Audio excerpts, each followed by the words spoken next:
શું તમને મીઠું પાન ખાવું પસંદ છે? તો અમે તમારી માટે લઈને આવી ગયા છે મીઠા પાનનો ટેસ્ટી શરબત.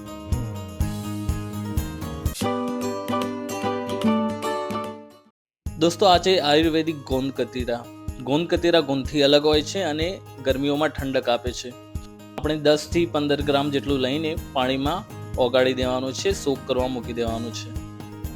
હવે આપણે લઈશું 50 ગ્રામ વરિયાળી અને 10 થી 12 ઇલાયચી. નાની ઇલાયચી લીધી છે આપણે. હવે આપણે આને સરસ રીતે ચાળી લઈશું અને એને પછી સોક થવા માટે મૂકી દઈશું. લગભગ અડધો 1 કલાક આપણે સોક થવા દઈશું આને. દોસ્તો, પાનના પત્તામાં એન્ટિસેપ્ટિક ગુણો હોય છે. વિટામિન સી, કેલ્શિયમ ખૂબ જ માત્રામાં હોય છે અને પાચન શક્તિ પણ વધારે છે. દોસ્તો, જેમ મીઠું પાન ખાવાથી મોઢામાં ઠંડક થઈ જાય છે, એમ જ મીઠા પાનનો શરબત પીવાથી આપણા શરીરને અંદરથી ઠંડક મળશે. આપણે સરસ રીતે વરિયાળી અને ઇલાયચીને ધોઈ નાખી છે. હવે ચોખ્ખું પાણી યુઝ કરીને આપણે એને લગભગ અડધો કલાક પલાળવા મૂકીશું. દોસ્તો, કોકમ શરબત અને તરબૂચના શરબતની રેસીપી ઓલરેડી અપલોડ થઈ ચૂકી છે. તમે અમારી ચેનલ પર જઈને જોઈ શકો છો. હવે એન્ટ્રી થાય છે પિક્ચરના મેઇન હીરોની, મતલબ કે પાનના પત્તા, જેને ઇંગ્લિશમાં બીટલ લીવ્સ કહેવાય છે. પાનના પત્તા હિન્દુ ધર્મમાં પવિત્ર માનવામાં આવે છે અને તેના અલગ અલગ ભાગોમાં અલગ અલગ દેવો રહેલા છે એવું માનવામાં આવે છે. આગળનો ભાગ લક્ષ્મી, કિનારીઓ શિવ અને દાંડીમાં યમ એટલે કે મૃત્યુના દેવ રહે છે. એટલે આપણે દાંડીના ભાગને કાપી દઈએ છીએ. અહીંયા લગભગ આપણે 15 થી 20 મીઠા પાનના પત્તા લીધા છે. એને સરસ રીતે રોલ કરીને આ રીતે નાના નાના કટ કરી લઈશું. બાદમાં આપણે આને ગ્રાઇન્ડ પણ કરવાનું છે. પાનના પત્તા માર્કેટમાં અવેલેબલ હોય છે. તમે પાનની દુકાનમાં પણ જઈને ત્યાંથી પાનના પત્તા લાવી શકો છો. તો હવે આપણે પાનના પત્તાને ગ્રાઇન્ડ કરી લઈશું અને સ્મૂથ પેસ્ટ બનાવી લઈશું. ગ્રાઇન્ડ કરતી વખતે બરફના ટુકડા કે ઠંડુ પાણી નાખી દેવું, જેથી પાનનો કલર અકબંધ રહેશે. પાનના પત્તા સરસ ગ્રાઇન્ડ થઈ ચૂક્યા છે. તો હવે આપણે એમાં સૂકી ગુલાબની પાંખડીઓ એડ કરીશું. આમ કરવાથી ગુલકંદનો જે સ્વાદ હોય છે એ આપણા શરબતમાં આવશે.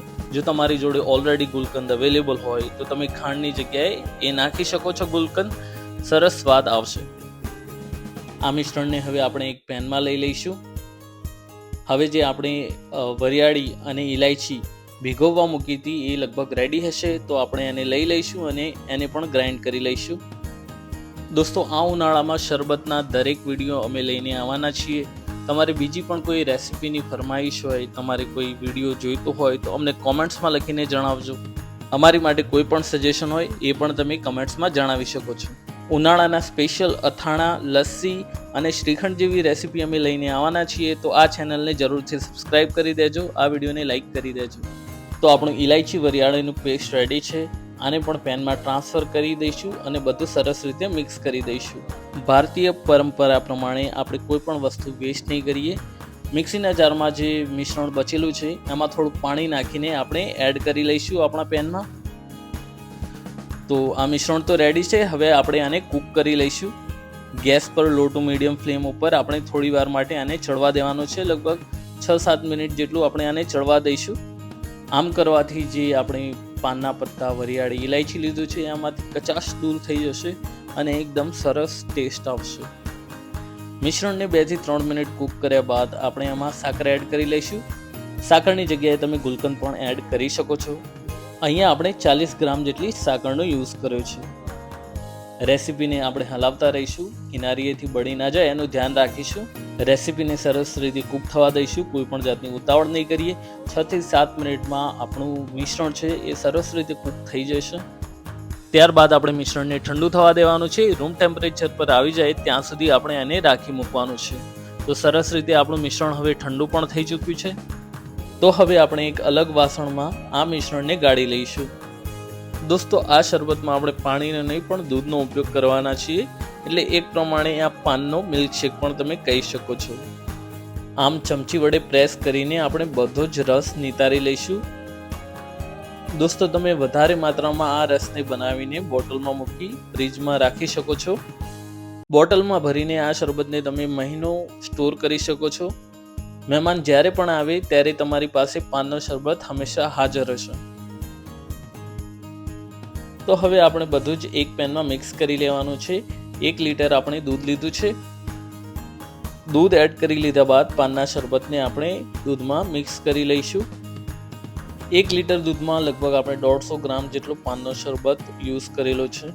દૂધમાં આપણે પાનનો શરબત મિક્સ કરીશું એટલે આપણે દૂધનો મસ્ત પાન જેવો કલર થઈ જવાનો છે. પાનનો રસ એડ કર્યા બાદ હવે આપણે ગોંદ કતીરા એડ કરી લઈશું. જોઈ શકો છો પાણીમાં પલાળ્યા બાદ આપણી ગોંદ કતીરા એકદમ ફૂલી ગઈ છે, સરસ થઈ ગઈ છે. ત્યારબાદ આપણે તકમરિયાના બીજ એડ કરી દઈશું. લગભગ 150 ગ્રામ જેટલા આપણે તકમરિયાના બી એડ કર્યા છે, જેને સબ્જા સીડ્સ કહેવાય છે કે પછી ચિયા સીડ્સ કહેવાય છે. દોસ્તો આપણો કલર એકદમ નેચરલ છે, પણ બજાર જેવા પાનનો કલર દેખાવા માટે આપણે થોડો ઓર્ગેનિક ફૂડ કલર યુઝ કરીશું. ટોટલી ઓપ્શનલ છે, તમે સ્કીપ પણ કરી શકો છો. હવે આપણે પાનના શરબતમાં એલિગન્સ લાવવા માટે તાજા ગુલાબની પાંખડીઓ એડ કરી દઈશું. લીલો પાનનો રસ અને ગુલાબી પાંખડીઓ એકદમ કોમ્બિનેશન સરસ લાગશે. એકદમ ટેસ્ટી દેખાઈ રહ્યો છે આપણો પાનનો શરબત. જો તમે એકવાર આ શરબતને ટ્રાય કરશો તો ચોક્કસથી તમને ખૂબ જ પસંદ આવવાનો છે આ પાનનો શરબત.